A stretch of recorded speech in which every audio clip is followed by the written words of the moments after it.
Hello दोस्तों, आज हमारा है तीसरा दिन। आज हम डिस्कस करने वाले हैं 20 क्वेश्चन से 20 टॉपिक, और जो मैंने आपको वादा कर रखा है कि कंप्लीट जीके करवा दूंगा 30 दिनों में, तो ये एक वादा होगा पूरा, चाहे कुछ भी हो जाए। चलिए आज की क्लास शुरू करेंगे और मेन फोकस रहेगा हमारा 20 क्वेश्चन से 20 टॉपिक कंप्लीट। जितना हो सके फास्टली रिवीजन करना है, फास्टली पढ़ना है, और ये देखना जो 20 टॉपिक होंगे वो किस किस टाइप से क्वेश्चन होंगे। वो क्वेश्चन होंगे जो हर बार पेपर में आए हैं, किसी न किसी पेपर में आए हैं, और जो मैंने ये क्वेश्चन उठाए हैं सीपीओ एग्जाम के पेपर से उठाए हैं। ध्यान से पढ़ना, हर एग्जाम को कवर करेंगे क्वेश्चन, आप देखना। चलिए क्लास को शुरू करते हैं।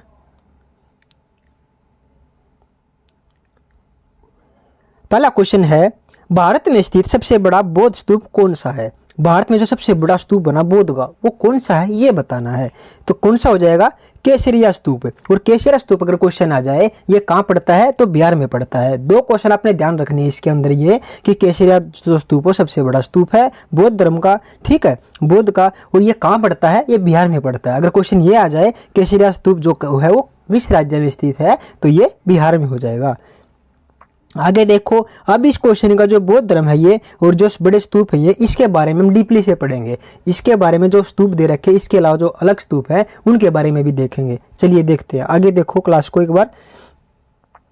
पहले है केसरिया स्तूप। जो केसरिया स्तूप है वो देखो, केसरिया स्तूप सबसे बड़ा बौद्ध स्तूप में से है। यह बिहार के चंपारण जिले में स्थित है। देखो अब एक क्वेश्चन और बन गया, ये कहाँ पर है? बिहार के चंपारण जिले में है। अगर आ जाए ये कौन से जिले में है, अगर जो एग्जामिनर है वो डीपली सोचेगा तो ये भी पूछ लेगा कि चंपारण जिले में है, तो ये बताओ चंपारण जिला किस राज्य में है, तो बिहार में हो जाएगा, ठीक है। आगे है केसरिया स्तूप की जो परिधि है वो लगभग 400 फीट की ऊंचाई और 104 फुट की ऊंचाई पर है। और इसके बाद इसके अलावा हम देखें, मूल केसरिया स्तूप को अशोक 250 ईसा पूर्व के समय में माना जा सकता है, क्योंकि अशोक के एक स्तंभ भी राजधानी के अवशेष वहां से खोजे गए थे, ठीक है। आगे देखो, केसरिया स्तूप इंडोनेशिया में स्थित बौद्ध मंदिर बोरोबुदुर के साथ कई स्थापत्य समानताएं दिखाता है, जो पूर्वी भारत और दक्षिणी पूर्व एशिया के बीच में ऐतिहासिक संबंध को इशारा करता है, ठीक है। जो केसरिया स्तूप के बारे में मैंने पूरी डिटेल से बता दिया है, आपने ध्यान रखना है, ये किसी न किसी पेपर में आपको जरूर परेशान करेगा। आगे देखो, धमेक स्तूप। जो धमेक स्तूप है उसके बारे में देखो, ये भी इम्पोर्टेंट है। ढाका उत्तर प्रदेश में वाराणसी के पास सारनाथ में स्थित एक बुद्ध स्तूपों में से एक है, ठीक है। और यह मौर्य वंश के राजाओं अशोक के शासनकाल के दौरान 249 ईसा पूर्व में बनाया गया था। आगे है, इस पवित्र स्थान का महत्व यह है कि यह उस स्थान को चिन्हित करता है जो जहां बोध गया को ज्ञान प्राप्त के बाद भगवान बुद्ध ने अपने 5 शिष्यों को पहला उपदेश दिया था। क्या दिया था? पहला उपदेश दिया था। तो धार्मिक स्तूप को भी आपने ध्यान रखना है, डीपली से पढ़ो जितना पढ़ा जाए इसके, ठीक है। आगे देखो, सांची का स्तूप। जो 3 स्तूप दे रखे, केसरिया, धामेक और सांची, किसी न किसी पेपर में फंसने वाले जरूर हैं। अब ये देखो सांची स्तूप के बारे में क्या दे रखा है। सांची में महान स्तूप बौद्ध कला और वास्तुकला के रत्नों को दर्शाते हुए सबसे महत्वपूर्ण स्मारकों में से एक है। आगे देखो, यह मध्य प्रदेश में सांची टाउन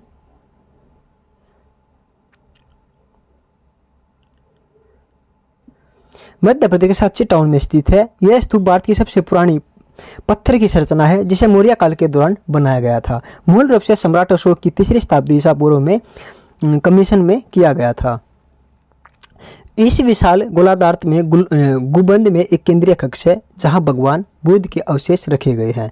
4 दिशाओं का सामना करने वाले 4 सजावटी प्रवेश द्वार भी हैं। सांची स्तूप को 1989 में यूनेस्को की विश्व धरोहर स्थल में नामित किया गया था, यानी शामिल किया गया था। आगे देखो, एक स्तूप और रह गया, शांति स्तूप। इसके बारे में देखो, शांति स्तूप में क्या क्या रखा है। शांति स्तूप लद्दाख के लेह जिले में एक सफ़ेद गुंबद वाला स्तूप है।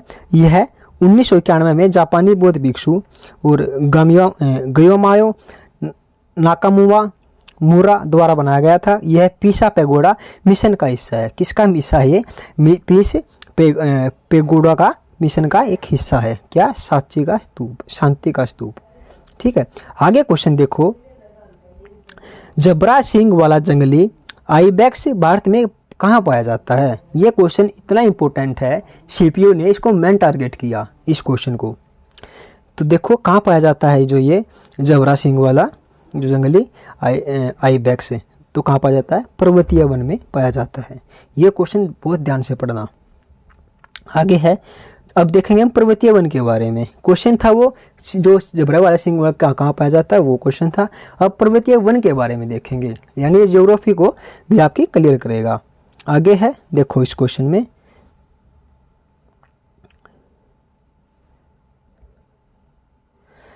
पर्वतीय वन पर्वतीय ढालों पर पाए जाते हैं। मोटाने वन एक प्रकार के पर्वतीय परिस्थिति तंत्र हैं। यह मध्य ऊंचाई पर ठंडी जलवायु को से प्रभावित होते हैं।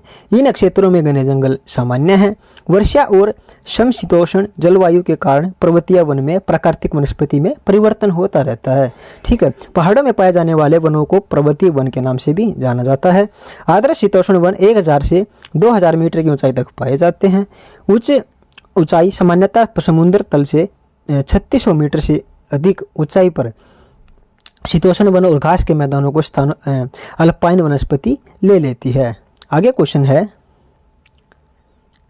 तिब्बती मर्ग, याक, चीतीदार हिरण, जंगली भेड़, हिम तेंदुआ, गलियारा, कश्मीरी बारासिंगा, बेबिट, जबरा सिंह वाले, जंगली आइबैक्स, भालू, दुर्लभ, लाल पांडा, घने और बालों वाले भेड़, बकरियां इस जंगल में सामान्य पाए जाते हैं। आपने ये क्वेश्चन भी, मतलब जिस क्वेश्चन के अंदर जो बता रखे ना, ये जो जानवरों के नाम दे रखे हैं, इनको भी आपने ध्यान रखना है। ये भी पूछ लेगा आपसे कि जो ये जंगली भेड़िया है, जैक बेबिट है, ये किस जंगल में, किस वनस्पति में पाए जाते हैं, किस शीतोष्ण में पाए जाते हैं, तो आपने ध्यान रखना है ये। ठीक है, आगे देखो मैंग्रोव वन, इसके बारे में पढ़ेंगे हम। मैंग्रोव वन एक छोटा पेड़ यानी झाड़ी है जो समुद्र के किनारे उगता है, जो अक्सर पानी के नीचे नमकीन तलजट में जड़े में जमाता है। मैंग्रोव शब्द सामग्र रूप से निवास स्थान मैंग्रोव दलदल में पेड़ों को झाड़ियों में संदर्भित कर सकता है। मैंग्रोव फूल वाले पेड़ जो हैं वो राइजोफोस्फेरेसी, एकेथेसी, लिथेसी और काम्बेटेसी और एरेकेसी परिवारों से संबंधित होते हैं। किनसे? इन परिवारों से इनका संबंध होता है। अपने ध्यान से पढ़ना ये लाइन। आगे है, भारत में प्रमुख जो मैंग्रोव वन पाए जाते हैं वो कौन कौन से हैं, ये देखो। सुंदरवन, उपवन और महानदी मैंग्रोव और कृष्णा गोदावरी मैंग्रोव, कावेरी डेल्टाई mangrove, Krishna Godavari mangrove, Andaman Nicobar mangrove और उष्णकटिबंधीय पर्णपाती वन। इनके बारे में इसमें दर्शाया गया कि इसके अंदर भारतीय प्रमुख मैंग्रोव पाए जाते हैं इसके अंदर। ठीक है, आगे क्वेश्चन है उष्णकटिबंधीय के बारे में। उष्णकटिबंधीय पर्णपाती वन भारत में पाए जाने वाले 5 प्रकार की प्राकृतिक वनस्पतियों में से एक है। एक उष्णकटिबंधीय देश होने के नाते एक ऐसे देश जो कर्क रेखा, मकर रेखा और मध्य क्षेत्र में स्थित है। उष्णकटिबंधीय पर्णपाती वन भारत में सबसे व्यापक वन है। कुल वन लगभग 65.6% का उष्णकटिबंधीय पर्णपाती वनों में से आच्छादित हैं। वर्षा की उत्पन्नता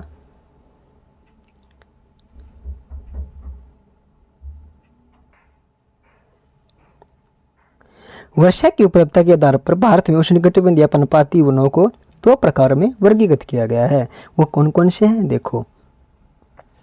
एक है नरम पर्णपाती वन और दूसरा है सूक्ष्म पर्णपाती वन। भारत में उष्णकटिबंधीय पर्णपाती वन के पेड़ और झाड़ियां पानी के संरक्षण के लिए शुष्क मौसम ज़्यादातर शरद ऋतु के दौरान अपनी पत्तियां गिरा देते हैं। क्या करते हैं? अपनी पत्तियों को गिरा देते हैं। और उसके बाद क्या होता है, भारत में उष्णकटिबंधीय वन पाए जाते हैं जो वो पर्णपाती वन पाए जाते हैं मध्य प्रदेश, उत्तर प्रदेश, उड़ीसा, छत्तीसगढ़, झारखंड और महाराष्ट्र के कुछ हिस्सों में इनको देखा जा सकता है। आगे है कांटेदार वन। अब कांटेदार वन के बारे में देखो आप। जो कांटेदार वन है उनके अंदर पेड़ निचले अधिकतम 6 से 10 मीटर तक उनका होता है और व्यापक रूप से बिखरे हुए होते हैं। बबूल और यूफोरबियास बहुत ही प्रमुख वनस्पति हैं। राजस्थान, दक्षिणी पश्चिमी पंजाब के अंदर, पश्चिमी हरियाणा के अंदर, कच्छ और सौराष्ट्र के निकट कुछ हिस्सों में इनको देखा जा सकता है या फिर देखने को मिलते हैं। आगे यहाँ के थार मरुस्थल में मरुस्थलीय प्रकार के परिवर्तन हो जाते हैं, ठीक है। और जितना हो सके ऐसे वन वनस्पति घाट के तट पर उगे और महाराष्ट्र, कर्नाटक, तेलंगाना, आंध्र प्रदेश, तमिलनाडु के बड़े क्षेत्रों में फैले हुए होते हैं, ठीक है। अगर हम बात करें तो महत्वपूर्ण जो इसकी प्रजातियां हैं उनके बारे में नीम, बबूल, नागफणी, इनकी ये प्रमुख प्रजातियां हो जाएंगी किसकी, वनस्पति की, ठीक है। आगे जो क्वेश्चन है वो देखो, दृश्य प्रकाश के मामले में तरंग दैर्घ्य की अनुपातिक सीमा क्या है। जो इसकी अनुपातिक सीमा होगी वो क्या होगी, तो वो हो जाएगी 4000 से 7000 तक की, किसकी, दृश्य प्रकाश की। जो तरंग दैर्घ्य होती है उनकी जो अनुमानित सीमा होती है वो 4000 से 7000 होती है, ठीक है। अब इस क्वेश्चन का पोस्टमार्टम करेंगे। इस क्वेश्चन को देखो हम कैसे देखते हैं, डीपली से देखेंगे और हर क्वेश्चन को कवर करने वाला ये टॉपिक होगा। देखो, दृश्यमान स्पेक्ट्रम विद्युत चुंबकीय स्पेक्ट्रम का वह भाग है जो मानव आंख को दिखाई देता है। तरंग दैर्घ्य तरंग के दो लगातार शिखरों के बीच की दूरी है। दृश्यमान की बात करें तो दृश्यमान की स्पेक्ट्रम की तरंगें 4000 से 7000 एक्स्ट्रॉम की सीमा में है, ठीक है। और दृश्यमान स्पेक्ट्रम विब की ओर बैंगनी, इंडिको, नीला, हरा, पीला, नारंगी और लाल, इनके बारे में अगर जब हमने देखा हो जो इंद्रधनुष बनता है उसके अंदर जो कलर होते हैं 7 कलर होते हैं उसके अंदर, तो वो कौन कौन से हो जाएंगे, बैंगनी, इंडिको, नीला, हरा, पीला और नारंगी और लाल, ठीक है। इसके अलावा देखो इस स्पेक्ट्रम में बैंगनी रंग की तरंग दैर्घ्य सबसे कम होती हैं, लगभग 380 नैनोमीटर होती हैं, और लाल की जो तरंग दैर्घ्य है सबसे लंबी और लगभग 700 नैनोमीटर होती हैं, ठीक है। आगे देखो क्वेश्चन में, विद्युत चुंबकीय स्पेक्ट्रम आवृत्ति या तरंग दैर्घ्य के अनुसार विद्युत चुंबकीय विवरण का संपूर्ण वितरण है। यह गति दोलनशील विद्युत और चुंबकीय क्षेत्र में उत्पन्न करती है। क्या उत्पन्न करती है, दोलनशील की विद्युत और चुंबकीय। आगे है जो प्रकाश ऊर्जा के मंडल में एक दूसरे को समकोण पर यात्रा करते हैं जिसे फोटोन कहते हैं। क्या कहा जाता है, जिसे फोटोन कहा जाता है। आवृत्ति के एक निश्चित समय विधि में बनने वाली जो तरंगे होती है उनकी बनने वाली तरंगों की वो संख्या होती है। आगे है, इसे आमतौर पर प्रति सेकंड तरंग चक्रों की संख्या या हर्ट्ज में हम इसको माप सकते हैं, किसके अंदर, हर्ट्ज के अंदर। आगे है, दृश्यमान तरंग दैर्घ्य से कम तरंग दैर्घ्य वाले विद्युत चुंबकीय विकिरणों को कार्मिक रूप से पैराबैंगनी, एक्सरे किरण या गामा किरण भी कहा जाता है। क्या कहा जाता है, पैराबैंगनी, एक्सरे किरण या फिर गामा किरण भी हम इसको कह सकते हैं। आगे है, दृश्यमान तरंग दैर्घ्य लंबी तरंग दैर्घ्य से अधिक लंबी और तरंग दैर्घ्य वाले विद्युत चुंबकीय विकिरणों को कार्मिक रूप से अवयुक्त सूक्ष्म तरंगों के रेडियो की तरंगों भी कहा जाता है, ठीक है। यह क्वेश्चन मतलब जो तरंग दैर्घ्य से संबंधित क्वेश्चन था हमने वो कंप्लीट किया और उसका टॉपिक भी कंप्लीट किया। इस क्वेश्चन जितने क्वेश्चन बन सकते थे वो इस पैराग्राफ के अंदर आ गए। आप इसको एक बार डीपली से पढ़ लेना। आगे क्वेश्चन है, निम्नलिखित में से कौन सा चंद्रगुप्त द्वितीय दरबार में नवरत्न नहीं था। इनमें से कौन सा जो वो ये बताना है। तो फायान था, इसका नवरत्न नहीं था। अब देखो इसके नवरत्नों के बारे में और फायान के बारे में, चंद्रगुप्त के बारे में, इनके बारे में देखेंगे। चलिए देखते हैं। आगे, फायान चंद्रगुप्त द्वितीय के नवरत्नों में से एक नहीं था। आगे देखो, चंद्रगुप्त द्वितीय उन्हें चंद्रगुप्त विक्रमादित्य के रूप में भी जाना जाता है। उनका जन्म 380 ईसा पूर्व में हुआ था। 415 ईस्वी में इनकी क्या होती है, मृत्यु हो जाती है। जन्म कब होता है, 380 ईसा पूर्व में, और मृत्यु कब हो जाती है, 415 ईसा पूर्व में। यानी जो ईस्वी पूर्व यानी जो उल्टी गिनती चलते थे उस समय पे, ये ईस्वी से पहले की बात है, ईसा पूर्व की बात है। आगे है, वह समुद्रगुप्त के पुत्र और चंद्रगुप्त द्वितीय के पोते थे। क्या थे, प्रथम पोते। किसके, समुद्रगुप्त के पुत्र और चंद्रगुप्त प्रथम के पोते थे। आगे है, कला और संस्कृति में उनकी गहरी रुचि थी। यानी जब वो कला और संस्कृति थी, यानी उनको जो रहन सहन था उसके अंदर उसकी अधिक रुचि थी। उसके बारे में जानना, बातें करना, निर्णय लेना, उसकी अधिक रुचि थी। इसके दरबार में नवरत्न जिनके वर्णन नीचे दिया गया है हम उसको पढ़ेंगे। कवि और संस्कृत, पहला जो उसका नवरत्न हो जाएगा वो हो जाएगा अमर सिंह। कौन हो जाएगा, अमर सिंह। अब इसके बारे में देखो, एक कवि और संस्कृत और कोशागार जिन्होंने अमरकोश से 3 भागों में संस्कृत कोश की शब्दावली को त्रिकंद की लिखा है। ठीक है, आगे है धन्वंतरी। धन्वंतरी क्या था इसके जो त्रिरत्नों में, वो एक चिकित्सक था। और जो हरिसेन था वो क्या था, एक प्रयाग प्रशस्ति की रचना इलाहाबाद स्तंभ पर अभिलेख है वो करता है हरिसेन। हरिसेन भी इसका क्या था, एक नवरत्न था। आगे है कालिदास। कालिदास भी इसका एक क्या था, नवरत्न था। इसमें एक जो इसकी क्या था, जो कालिदास एक महान कवि था। आगे है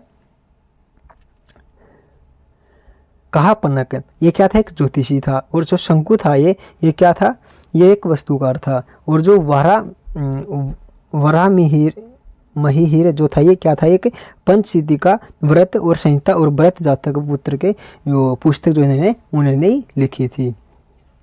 आगे है वेतल भट्ट को हम देखें तो क्या था, एक जादूगर था। यानी इन्होंने जो इसका त्रिरत्न थे, इसके अंदर इसने लेखक भी रखे गए थे, कवि भी रखे गए थे अपने रत्नों में, इन्होंने चिकित्सक भी रखा हुआ था अपने नवरत्नों में। ठीक है, आपने बस ये पढ़ना है कि जो इसके जो 3 नवरत्न थे ना, ये इसके मंत्री के रूप में कार्य करते थे, इसके कार्यभार को संभालते थे।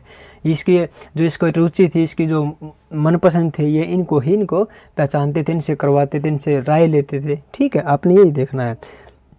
रुचि, यह एक व्याकरण विद और संस्कृत विद्वान जिन्होंने प्राकृत का व्याकरण भी लिखा है। आगे क्वेश्चन है 5वां क्वेश्चन, राष्ट्रीय ग्रामीण रोजगार गारंटी अधिनियम कब पारित किया गया था? यानी जो मनरेगा है वो कब पारित किया गया था, ये बताना है। क्वेश्चन को ध्यान से पढ़ना है, डीपली करोगा। देखो 2005 में क्या होता है, इसको पारित कर दिया जाता है। राष्ट्रीय ग्रामीण रोजगार गारंटी अधिनियम का नाम बदलकर महात्मा गांधी राष्ट्रीय ग्रामीण रोजगार गारंटी अधिनियम कर दिया गया था। वह भारत में श्रम कानून और काम अधिकार की गारंटी देने के लिए सामाजिक सुरक्षा उपाय है। यह एक वित्तीय वर्ष में कम से कम 100 दिनों के लिए वेतन रोजगार देने वाला अधिनियम है। इसमें मुख्य रूप से ग्राम पंचायतों द्वारा लागू किया जाता है। ठीक है, यह अधिनियम 1991 में पहली बार पीवी सिंह राव ने द्वारा प्रस्तावित किया गया था। किसके द्वारा किया गया था और कब किया गया था? पीवी नरसिंह राव द्वारा पारित किया गया था। कब किया गया था? 1991 में किया गया था। और यह मतलब लाया गया था 1991 में, लेकिन पारित कब किया गया, लागू कब किया गया? 2005 में किया गया। ठीक है, यानी कितने साल बाद, ये देखो आप।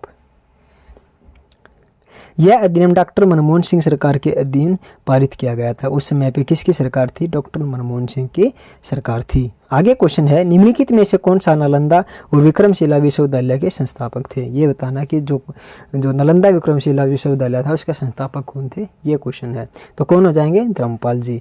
अब इसके बारे में देखो, तो इस टॉपिक के बारे में, नालंदा विश्वविद्यालय के बारे में जितने भी क्वेश्चन आज तक बने हैं वो देखो। धर्मपाल नालंदा और विक्रमशिला विश्वविद्यालय संस्थापक थे। धर्मपाल भारतीय उपमहाद्वीपों में बंगाल और बिहार के क्षेत्रों में पाल साम्राज्य के दूसरे शासक थे। वह पाल वंश के संस्थापक गोपाल पुत्र के उत्तराधिकारी थे। ठीक है, अब बात करते हैं विक्रमशिला विश्वविद्यालय के बारे में। विक्रमशिला विश्वविद्यालय की स्थापना कब होती है? स्थापना कौन करता है? राजा धर्मपाल जी करते हैं। ठीक है, आगे है विक्रमशिला बिहार के भागलपुर में स्थित है। कहाँ पर है? भागलपुर में है। नालंदा में छात्रवृत्ति की गुणवत्ता की एक कथित गिरावट के जवाब में 8वीं शताब्दी के दिन दौरान मिला था। कब मिला था? 8वीं शताब्दी के अवधि के दौरान मिलता है। 12वीं शताब्दी बख्तियार खिलजी के विश्वविद्यालय, बख्तियार खिलजी ने किसने कर दिया था? एक विद्यालय को तबाह कर दिया था 12वीं शताब्दी में। किसने किया था? बख्तियार खिलजी ने किया था। अब ये क्वेश्चन देखो इंपॉर्टेंट है यहाँ पे, क्या जो बख्तियार खिलजी हैं उन्होंने क्या किया था? विश्वविद्यालयों को तोड़ दिया था। ठीक, और कब तोड़ा था? ये क्वेश्चन आ जाए, कब तोड़ा था? तो 12वीं शताब्दी में तोड़ा था। ठीक है, क्वेश्चन को निकाल के पढ़ो जब आपको पेपर में ध्यान आएगा। अब आगे देखो, विक्रमशिला बिहार के भागलपुर शहर में 4 किलोमीटर दूरी पर प्राचीन स्थल है। अब क्वेश्चन ये आ जाए, जो विक्रमशिला है बिहार से कितनी दूर है, तो किस शहर के पास है? तो क्या हो जाएगा इसका आंसर? विक्रमशिला जो विश्वविद्यालय है वो बिहार के भागलपुर शहर से 40 किलोमीटर दूर प्राचीन स्थल है। कितनी दूर है? 40 किलोमीटर। अब ये क्वेश्चन देखो, 40 किलोमीटर हो जाएगा। ठीक है, आगे है छोटा शहर विक्रमशिला विश्वविद्यालय के आवास के लिए प्रसिद्ध है। अभी क्वेश्चन ये आ जाए कि किसके लिए प्रसिद्ध है? किसके लिए प्रसिद्ध है? तो आवास, विश्वविद्यालय के आवास के लिए प्रसिद्ध है। क्या? छोटा सा शहर जिस शहर में स्थित है। अब क्वेश्चन देखो, 8वीं शताब्दी ईस्वी के एक पाल राजा धर्मपाल के मार्गदर्शन में बनवाया गया था। अभी जो ये विक्रमशिला विश्वविद्यालय किसके मार्गदर्शन में बनवाया गया था? तो ये धर्मपाल के मार्गदर्शन में बनवाया गया था। ये क्वेश्चन भी है वो इम्पोर्टेंट है यहाँ पे। ठीक है, क्वेश्चन को निकाल निकाल के पढ़ो। आगे देखो, गंगा नदी के किनारे पहाड़ियों पर चोटी पर स्थित यह विश्वविद्यालय त्रिक बौद्ध धर्म का एक अध्ययन केंद्र बन गया था। अब देखो, जो विक्रमशिला विश्वविद्यालय था ये किस धर्म से संबंधित था, क्वेश्चन ये आ जाए तो ये देखो, तो किस धर्म से हो जाएगा, तो बौद्ध धर्म से हो जाएगा। ठीक है, ऐसे क्वेश्चन को निकाल निकाल के पढ़ो। वर्षा से विक्रमशिला भारत के सबसे लोकप्रिय बौद्ध स्थलों में से एक बन गया है। ठीक है, और बिहार के प्रमुख पर्यटन स्थल बन गया है। क्या बन गया है? बिहार का एक पर्यटन प्रमुख, सबसे बड़ा, अगर बात की जाए तो टॉप के अंदर भी इसको हम मान सकते हैं। आगे है नालंदा विश्वविद्यालय। ये भी अपने आप में वेरी इंपॉर्टेंट है। इसको देखो, नालंदा विश्वविद्यालय, इसका निर्माण सम्राट कुमार गुप्त की 5वीं शताब्दी ईस्वी में करवाया गया था और महान बौद्ध धर्म के शिक्षण का प्रमुख केंद्र है। अगर इसकी बात की जाए तो 12वीं शताब्दी के अंत में आक्रमणकारी बख्तियार खिलजी ने मठ को ध्वस्त कर दिया था और भिक्षुओं को, जो उसके भिक्षुक थे, उनको मार डाला और मूल्यवान पुस्तक को जला डाला। यानी क्या किया, 12वीं शताब्दी में जो बख्तियार खिलजी है उन्होंने क्या किया, मठ को ध्वस्त कर दिया गया, सबको तोड़ फोड़ दिया गया, सारे विक्रमशिला को नष्ट कर दिया गया और जो उसके भिक्षु थे उसके अंदर जो रहते थे उनको भी मार डाला और जो उसके अंदर जो पुस्तक रखी गई थी, ग्रंथ रखे गए थे, उनको जो जिनसे वो पढ़ा करते थे, जिनसे उसे रचा करते थे, उनको भी जला डाला बख्तियार खिलजी ने। ये क्वेश्चन इंपॉर्टेंट है, आप ध्यान रखना। आगे क्वेश्चन है, सिंधु घाटी सभ्यता की अत्यधिक जल प्रबंध प्रणाली के अवशेष कहाँ से पाए गए हैं। हर क्वेश्चन इंपॉर्टेंट है। ये क्लास आपके लिए रामबाण है। मेरी अगर थोड़ी बहुत मिस्टेक रही तो बोलने में, तो आपने ध्यान से पढ़ना है। ठीक है, तो कहाँ क्या हो जाएगा इसका आंसर, सिंधु घाटी सभ्यता की अत्यधिक जल प्रबंध के अवशेष कहाँ से पाए गए हैं, तो कहाँ से हो जाएगा इसका आंसर, धोलावीरा से। कहाँ से पाए गए हैं, धोलावीरा से। आगे धोलावीरा के बारे में देखो। अब धोलावीरा गुजरात का एक पुरातात्विक स्थल है। किसका स्थल है, गुजरात का है। ठीक है, आगे है, यह कर्क रेखा पर स्थित है। जो धोलावीरा जो गुजरात है, गुजरात में है, ये किस रेखा के ऊपर है, तो कर्क रेखा के ऊपर है। ये क्वेश्चन भी हो गया। धोलावीरा प्राचीन सिंधु सभ्यता के खंडरों के लिए प्रसिद्ध है। किसके लिए प्रसिद्ध है, सिंधु घाटी सभ्यता के लिए प्रसिद्ध है। कौन प्रसिद्ध है, धोलावीरा प्रसिद्ध है। आगे है, एक परिकृत जल संरक्षण प्रणाली धोलावीरा की अनूठी विशेषताओं में से एक हम इसको मान सकते हैं।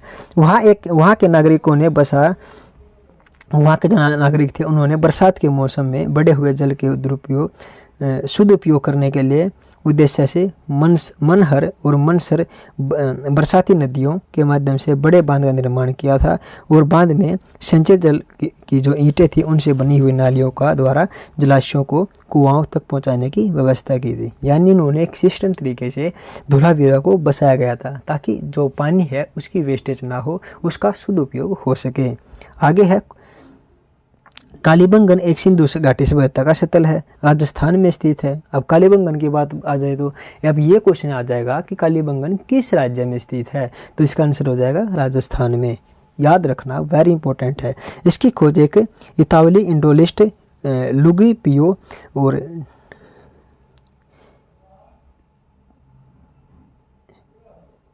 जो इसकी खोज की गई थी वो इतावली इंडोलिस्ट लुगी पियो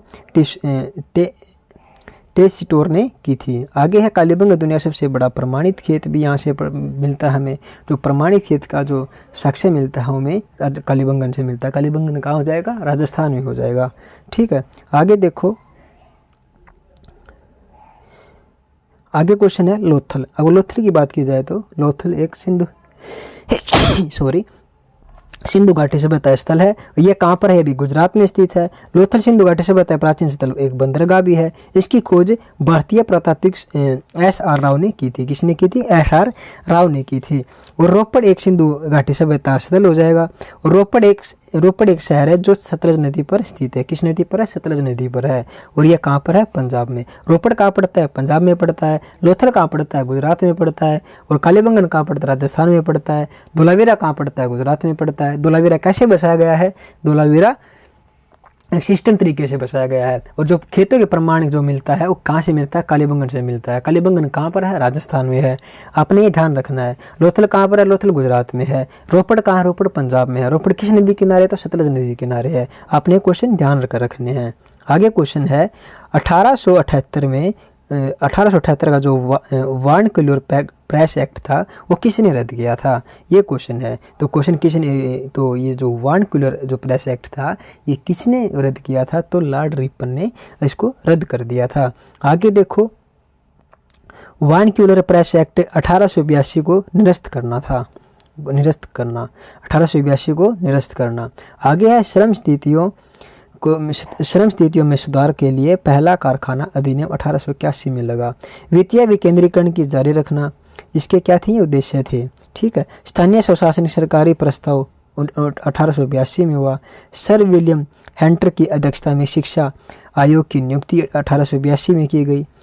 इल्बर्ट बिल विवाद 1883 और 84 में हुआ, ठीक है। इसके अलावा मैं आपको बता दूं, इसके अलावा आपको अतिरिक्त जानकारी दूं तो लॉर्ड कर्जन का जो कार्यकाल है 1899 से 1905 तक माना जाता है, और लॉर्ड कर्जन का जो कार्यकाल है वो 1899 से 1905 तक इसको मानते हैं। इसके अलावा बात की जाए तो कार्यकाल में भारतीय विश्वविद्यालय में अधिनियम पारित किया गया था। इस वर्ष 1902 में गठित एक विश्वविद्यालय उपयोग की सिफारिश पर आधार पर 1904 में पारित किया गया था, ठीक है। आगे क्वेश्चन है, इसके अलावा हम लॉर्ड कर्जन के बारे में देखें तो क्या हो जाएगा। लॉर्ड कर्जन 1899 से 1905 तक उसका कार्यकाल है। लॉर्ड कर्जन के कार्यकाल में भारतीय विश्वविद्यालय अधिनियम पारित किया गया था। इसे 1902 में गठित विश्वविद्यालय सिफारिश पर वर्ष 1900 में गठित किया गया था, ठीक है। इसमें सभी भारतीय विश्वविद्यालयों को केंद्र सरकार के नियंत्रण में ला दिया गया था। वह वायसराय थे जिन्होंने प्राचीन भारतीय स्मारकों की सुरक्षा के लिए कानून पारित किया था, ठीक है। उन्होंने 1904 में कानून पारित कर प्राचीन स्मारकों को नष्ट करना एक अपराध बना दिया, और अधिकारों को प्राचीन स्मारकों को एकत्रित करने के लिए संरक्षित निर्देश दिए गए, यानी उनको बचाने के लिए, उनको ढंग से रखने के लिए निर्देश उन्होंने जारी कर दिए। और 1904 में कानून पारित कर प्राचीन स्मारकों को नष्ट करना अपराध बना दिया गया, यानी अधिकारियों को प्राचीन स्मारकों को एकत्रित करने के लिए उन्हें निर्देश सौंपा गया। भारत में ब्रिटिश वायसराय लॉर्ड कर्जन ने कई बड़े भारतीय राष्ट्रवादी विरोध के बावजूद बंगाल का विभाजन 1905 में किया। बंगाल का विभाजन कब किया गया, तो 1905 में किया गया, ठीक है। आगे सरकार ने जनवरी 1904 में विभाजन की घोषणा की। किसकी विभाजन की घोषणा की, 1904 में विभाजन, जनवरी में। बंगाल विभाजन अक्टूबर 1905 में वायसराय कर्जन द्वारा किया गया। ये क्वेश्चन देखो वेरी इंपॉर्टेंट है। बंगाल विभाजन कब किया गया, अक्टूबर में किया गया। कब किया गया, 1905 में किया गया। किसके द्वारा, कौन से वायसराय द्वारा किया गया, तो लॉर्ड कर्जन के द्वारा किया गया, ठीक है। आगे है, बंगाल को 2 नए प्रांतों जिसमें से पश्चिम बंगाल, बिहार और उड़ीसा प्रांत शामिल है तथा पूर्वी बंगाल असम में विभाजन किया गया, जिसकी राजधानी ढाका थी। किसकी, उस समय पे पूर्वी बंगाल और असम में विभाजित कर दिया गया, जिसकी राजधानी उस समय में ढाका थी। आगे है लॉर्ड लिटन के बारे में देखें तो लॉर्ड लिटन का कार्यकाल 1876 से 1880 तक माना जाता है। वायसराय लॉर्ड लिटन 1876 से 1880 द्वारा 1878 में वर्नाक्युलर प्रेस एक्ट पारित किया गया था। क्या किया गया था, जो 1878 में वर्नाक्युलर जो एक्ट है वो पारित किया गया था, ठीक है। आगे क्वेश्चन है, लॉर्ड लिटन 1876 में 1880 तक, 1876 से 1880 तक उसका कार्यकाल माना जाता है।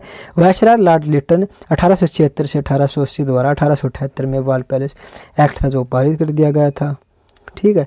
इस अधिनियम ने मजरिस्ट क्षेत्र के भाषा, मूल भाषा, स्थानीय भाषा और भाषा के समाचार पत्रों में सिक्योरिटी की डिपॉजिट एकत्रित करने के लिए उन्होंने सत्ता के खिलाफ कुछ भी प्रकाशित किया तो उन्हें प्रेसी पैक को जब्त कर ली जाएगी। यानी इसको उनको निर्देश दे दिए गए थे, यानी जो किसी भी तरीके से किसी भी उस लैंग्वेज में यदि आपने सरकार के खिलाफ कुछ छापा पेपर में तो आपकी जो प्रेस है वो उनको हम छीन लेंगे, ठीक है। हालांकि ये जो सामान्य जो नियम थे ये अंग्रेजी भाषा में प्रिंटिंग प्रेस पर लागू नहीं होते थे, ठीक है। आगे क्वेश्चन है, दीवान ए अमीर कोही के पद को किसने शुरू किया था। जो दीवान ए कोही जो पद था ये किसने शुरू किया था, ये क्वेश्चन है। मोहम्मद बिन तुगलक ने किया था। किसने, मोहम्मद बिन तुगलक ने। अब देखो मोहम्मद बिन तुगलक के बारे में। मोहम्मद बिन तुगलक ने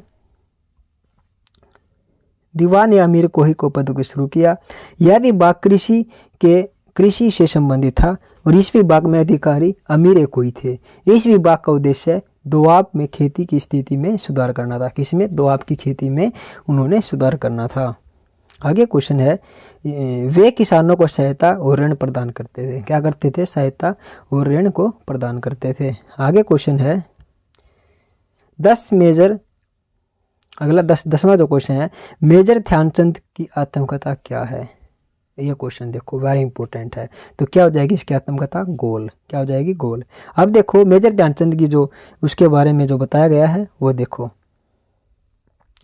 मेजर ध्यानचंद की आत्मकथा का शीर्षक जो है गोल है। यह 1952 में sports and pass time Madras द्वारा प्रकाशित किया गया था। विश्व के सबसे बड़े मशहूर क्रिकेटर सर डॉन बैट्समैन ने ध्यानचंद को देखकर यू स्कोर गोल्स लाइक रस कहा था। क्या कहा था? यू स्कोर गोल्स लाइक रस। ठीक है।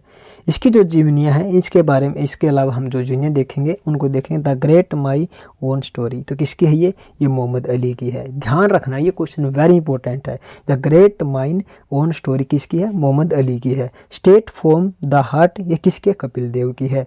The race of the my life ये किसकी है? मिल्खा की है। ये जो 3 जीवनियाँ दे रखी हैं आपने ध्यान रखना, वेरी इंपॉर्टेंट है ये। ठीक है। अब देखो आगे क्वेश्चन, मेरी और पीरी का क्या अर्थ है? मेरी और पीरी का क्या अर्थ है? ये देखो, लौकिक और आध्यात्मिक, ये इसका अर्थ हो जाएगा। अब इसके बारे में देखेंगे मेरी और पीरी के बारे में। व्याख्यान शीर्ष धार्मिक सिख धार्मिक परंपराओं से बना है जो जीवन के लौकिक और आध्यात्मिक घटों के संदर्भ में है। मेरी पीरी अवधारणा की उत्पत्ति श्री हरगोविंद साहिब जी के द्वारा 1595 से 1644 तक होती है। यह तत्कालीन राजनीतिक मजबूरियों को प्रभावित करने वाले सिद्धांत के साथ साथ अस्तित्व में आई थी, जिन्होंने वर्ष 1606 में गद्दी के लिए अपनी कॉर्पोरेशन के समय में ही राजशैली को अपनाया था। अपने निवेश के समय उन्होंने अपनी व्यक्ति पर 2 तलवारें पहनी थी, एक समुदाय की मेरी और राजनीतिक कमान का था वो प्रतिनिधित्व करने वाली, और दूसरी पीरी जिन्होंने सिखों के बीच में आध्यात्मिक तरीकों से जीवन जीने के लिए आध्यात्मिक नेतृत्व दिखाया। यानी ये जो मेरी और पीरी है ये सिखों की एक लड़ाई के ऊपर की बताई गई है। ठीक है। मेरी और पीरी जो शब्द हैं ये मेरी पीरी द मालिक शब्द को छठे गुरु के रूप में सम्मानित किया गया था, क्योंकि उनकी बुद्धि सांसारिक और राजनीतिक मामलों के साथ साथ आध्यात्मिक मामलों को महारत रखती थी। ठीक है। आगे क्वेश्चन है, इलाहाबाद में ICS के लिए पहली परीक्षा किस अधिनियम के तहत हुई थी? भारत सरकार अधिनियम 1919 किसके द्वारा होती है? भारत सरकार अधिनियम 1919 के द्वारा होती है। भारत में आयोजित होने वाली ICS के लिए भारत सरकार अधिनियम 1919 प्रदान किया गया। इस तहत की पहली परीक्षा भारत में इलाहाबाद 1922 में आयोजित की गई। तब नौकरशाही में भारतीय कुल ताकत का केवल 15% था। कितना? 15%। आगे ब्रिटिश सरकार ने 20 अगस्त 1917 को घोषित किया कि इसका उद्देश्य भारत में कार्मिक जिम्मेदार सरकार बना लाना है। किसके साथ? कार्मिक जिम्मेदार सरकार बना के लेकर आना है। ठीक है। 1919 में अधिनियम में, जिसे मार्टिन चैम्सफोर्ड सुधार भी कहा जाता है, भारत को संवैधानिक विकास के लिए कई योगदान दिए गए हैं। इसके अलावा हम बात करें तो अधिनियम के केंद्रीय कार्यकारों के बारे में, इस अधिनियम ने केंद्रीय कार्यकारी को विधानमंडल के लिए जिम्मेदार नहीं बनाया। इसने सिखों, आंग्ल भारतीय ईसाइयों और यूरोपीय लोगों के लिए संप्रदाय प्रतिनिधित्व को और बढ़ा दिया।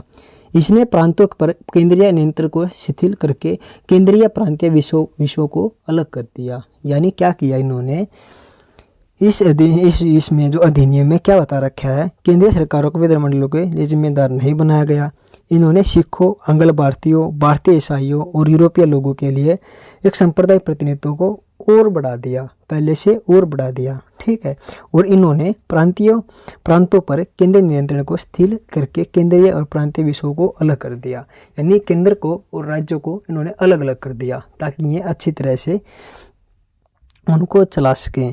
ठीक है। आगे क्वेश्चन है, ईस्ट कोस्ट कॉरिडोर निम्नलिखित में से किस शहर को जोड़ेगा? किस शहर को जोड़ेगा? खड़गपुर को और विजयवाड़ा को। ईस्ट कोस्ट कॉरिडोर पश्चिम बंगाल के खड़गपुर और आंध्र प्रदेश के विजयवाड़ा को जोड़ेगा। गलियारा